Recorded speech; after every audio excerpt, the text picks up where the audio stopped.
السلام علیکم ورحمۃ اللہ وبرکاتہ. عزتمندو څنګه چې تاسو ته پته ده چې قائد ملت اسلامي حضرت مولانا فضل الرحمن صاحب پرون په خپل کانفرنس کې د دې فتنې خلاف د سپریم کورټ مخې ته د یو احتجاجي مظاهرې کال ورکړی دی. نو د پاکستان ټولو عوامو ته، صرف جمعیت علماء اسلام ته نه بلکې د پی ډي ایم او د پی ډي ایم نه علاوه څوک که سیاست سپورټ کوي او که سیاست نه سپورټ کوي، ډېر ټولو ته دا درخواست دی چې په دغه دھرنه کې شرکت وکړي، ځکه چې تر څو پورې زموږ په دې ملک کې دا فتنه موجود وي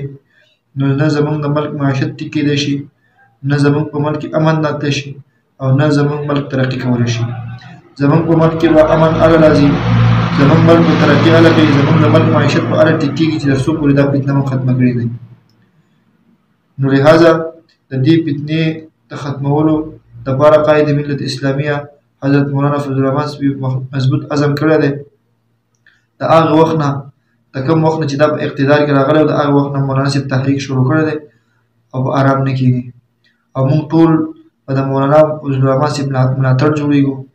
او د هغې یو قوت په جوړېږو، او انشاءالله تعالی چې دا فتنه به د دې ملک نه ورکو. دا فتنه او د دې سهولتکار